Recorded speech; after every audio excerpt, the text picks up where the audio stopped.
Chapitre 22. Les chefs des Quraysh.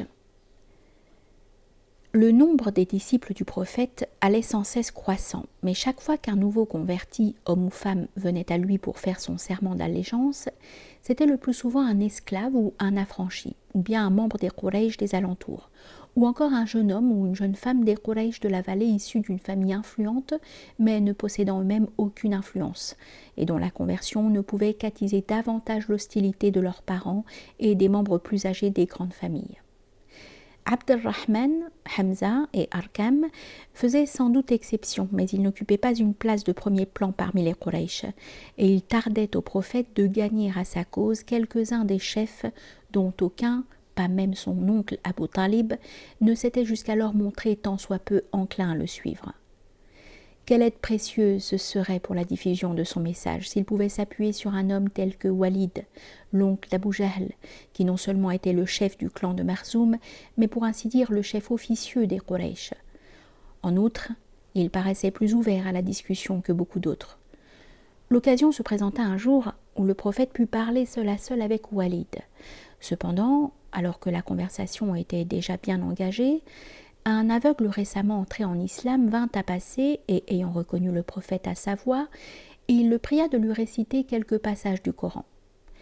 Le prophète lui ayant demandé de patienter et d'attendre un moment plus favorable, l'aveugle insista et se montra si importun qu'à la fin le prophète en prit ombrage et se détourna de lui. Son entretien avait été gâché, mais cette interruption ne lui avait rien fait perdre, car en fait, Walid n'était pas davantage prêt à accepter le message que d'autres dont le cas paraissait sans espoir. Une nouvelle sourate fut révélée presque sur le champ, qui commençait ainsi. Il a froncé le sourcil et il s'est détourné parce que l'aveugle est venu à lui. Et la révélation continuait. Quant à celui qui croit se suffire, tu l'abordes avec empressement, peu t'importe qu'il ne se purifie pas. Mais celui qui vient à toi rempli de zèle et de crainte de Dieu, toi, tu t'en détournes. Peu de temps après, Walid devait faire étalage de sa suffisance en disant « Comment des révélations pourraient-elles être envoyées à Muhammad et non à moi, alors que je suis le chef des Quraysh et leur maître ? Comment ne serait-elle envoyée ni à moi, ni à Abu Mas'ud, le seigneur de Thaqif, alors que nous sommes les deux grands des deux cités ?» La réaction d'Abu Jahl traduisait moins de froide assurance et davantage de passion. Pour lui, l'éventualité que Muhammad pût être un prophète était trop intolérable pour pouvoir être envisagée même un seul instant. Nous-mêmes et les fils de Abd Manaf, disait-il, nous avons fait assaut d'honneur. Ils ont donné à manger et nous avons donné à manger. Ils ont porté les fardeaux d'autrui et nous avons porté les fardeaux d'autrui. Ils ont donné et nous avons donné, et voici qu'à la fin, alors que nous sommes à égalité dans la course comme deux juments qui courent jarret contre jarret, ils disent « L'un de nos hommes est un prophète, des révélations lui parviennent du ciel. Quand donc pourrions-nous atteindre un tel rang ? Jamais par Dieu nous ne croirons en lui, jamais nous ne l'accepterons comme porte-parole de vérité. » Quant au Shamsit Utba, sa réaction, même si elle était moins négative, manquait presque autant de sens des proportions. Sa première pensée, en effet, n'était pas qu'il faudrait suivre Muhammad s'il était réellement prophète, mais que sa qualité de prophète serait une source de prestige pour les fils de Abd Manaf. Aussi, un jour, alors qu'Abu Jahl pointait un doigt moqueur vers celui qu'il avait en haine et disait à Utba « Voilà votre prophète, ô fils de Abd Manaf !» Utba répliqua vivement « Et pourquoi prendrais-tu en mauvaise part que nous ayons un prophète ou un roi ?» Ce dernier mot faisait allusion à Qusay. Et il appelait subtilement aux Marzoumites que Abd Manaf était le fils de Qusay, tandis que Marzoum était seulement son cousin. Le prophète, qui se trouvait assez près pour entendre cette altercation, s'approcha d'eux et leur dit « Ô Utba, ce n'est pas pour l'amour de Dieu que tu as été froissé, ni pour l'amour de son envoyé, mais seulement par amour-propre. Quant à toi, Abu Jahl, un malheur s'abattra sur toi. tu auras peu sujet de rire et beaucoup sujet de pleurer. Tu auras peu sujet de rire et beaucoup sujet de pleurer. La fortune des divers clans Qurayshites connaissait de multiples fluctuations. À ce moment-là, 2 clans parmi les plus puissants étaient ceux de Abdu Shams et de Marzoum.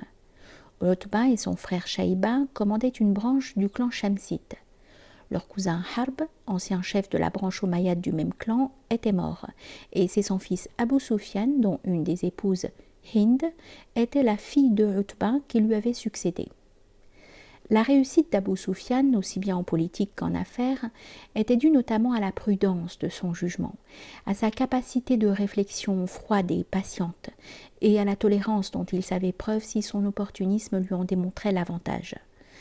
Son flegme exaspérait souvent son épouse, l'impétueuse et bouillante Hind, mais il ne se laissait que rarement, sinon jamais, influencer par elle une fois que son opinion était faite.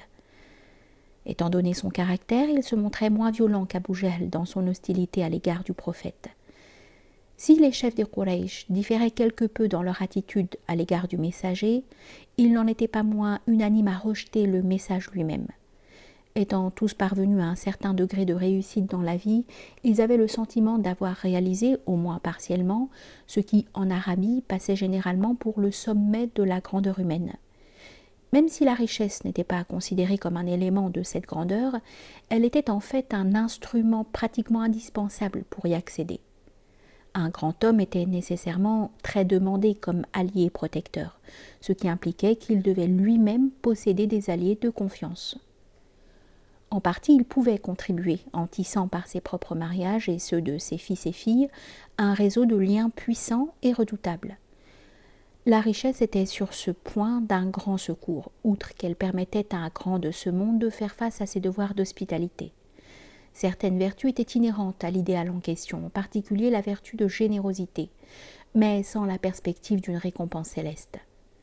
Être exalté par les hommes à travers toute l'Arabie, voire au-delà de ses frontières, pour une générosité sans bornes, pour un courage de lion, pour une indéfectible fidélité à sa parole, qu'elle était donnée aux fins d'alliance, de protection, de garantie ou dans d'autres circonstances, être exalté pour ses vertus de son vivant et après la mort, c'était là tout l'honneur et toute l'immortalité qui, aux yeux de l'Arabie bien née, donnait son sens à la vie.